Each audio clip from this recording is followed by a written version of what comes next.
So what I'm going to go through tonight is the overall sort of path to making life multiplanetary. So we're doing a lot of good things at SpaceX. I mean, Starlink is incredible, providing connectivity throughout the world, and also, paying for a lot of what we're doing here. And Falcon 9 is the primary launch vehicle for Earth, just doing more non-SpaceX launches than anything else. And but Starship is Starship is the first design of a rocket that is actually capable of making life multiplanetary, where success is one of the possible outcomes. No rocket before this has had the potential to extend life to another planet. And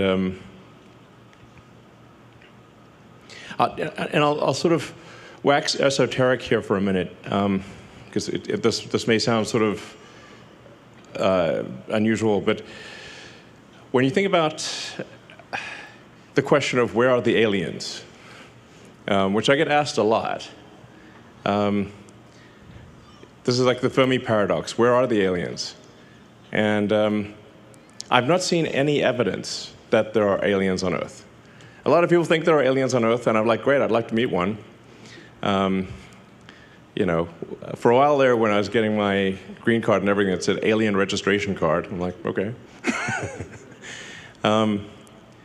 But this question of where are the aliens is, I think, a very profound one, because I'm aware of no evidence of aliens whatsoever, which means that I think we're probably alone.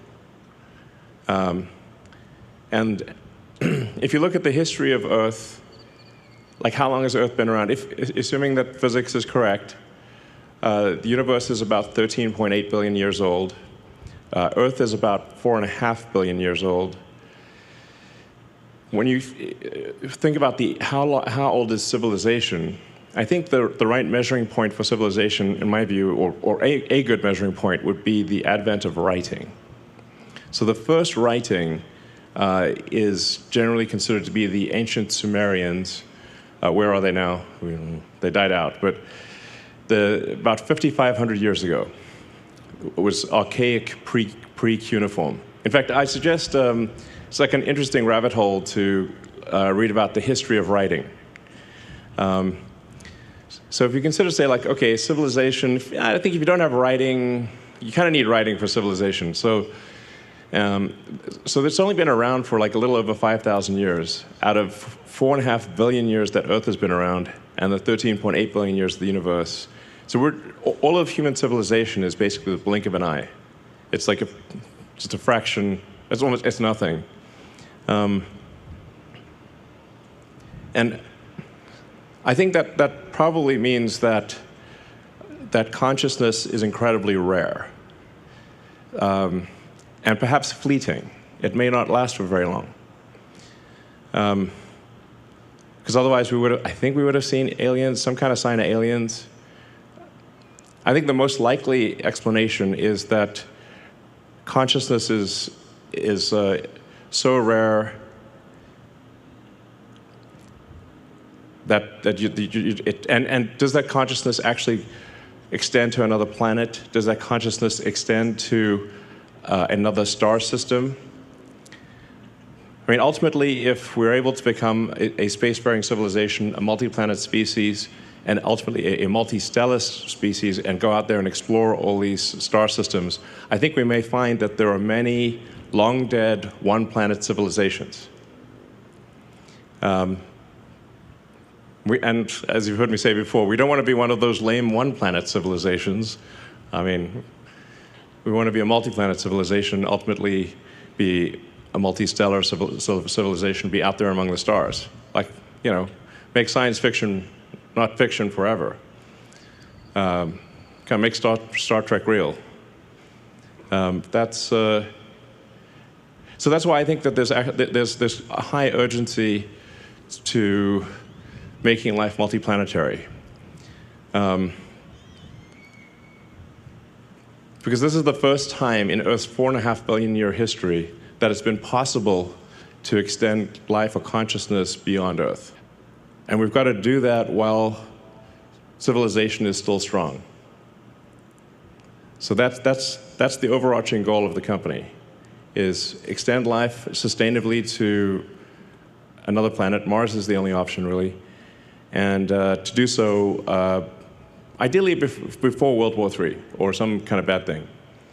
The key thing is that we need enough people and enough tonnage on Mars such that Mars can survive and continue consciousness even if something would happen to Earth.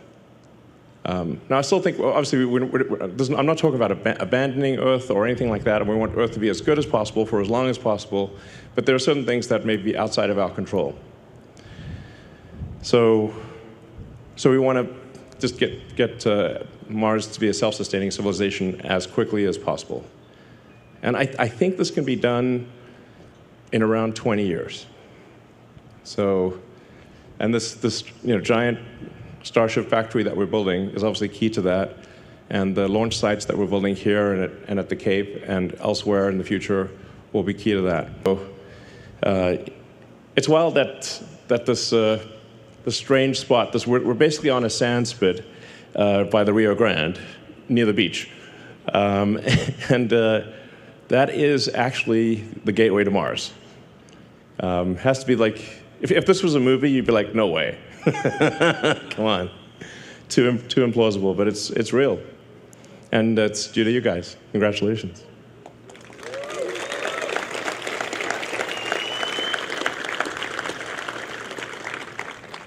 This is a side-by-side of the 3 flights. You can see how thrust to weight improved significantly.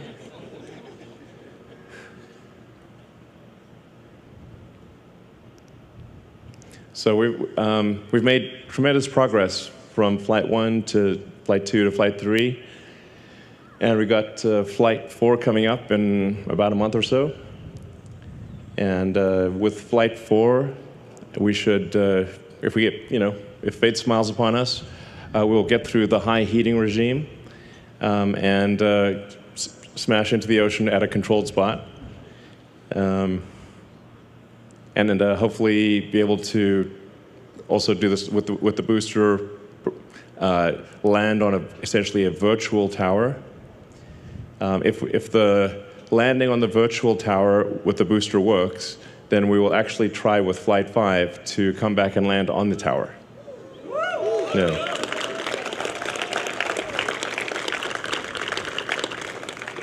That's very much a success-oriented schedule, but it is in the realm of possibility. But I would say, like, the odds of us actually being able to catch the booster with the Mechazilla arms this year, I think, I don't want to tempt fate, knock on wood, but I think the odds of actually catching the booster with the tower, probably like 80-90% this year. Which is insane. Like, actually, when we first talked about it, it sounded so batshit crazy. We're going to have a giant, it's like literally bigger than Mechazilla from this movie. That you'd catch like the biggest flying object ever made with mechanical arms out of the air. But we're going to do it. So, yeah. It may not work, necessarily the first time, but it will work. So really, Starship is really the key to making life multiplanetary and preserving the light of consciousness. That's what it's all about. And it may end up being the most important thing that we ever do. I think that like the light of consciousness is like this tiny candle in a vast darkness, and that candle has only been lit for a very short time, and it could easily go out. So we obviously want to preserve the tiny light of consciousness on Earth, but extend it to Mars, and then ultimately to the rest of the solar system, and then start going out.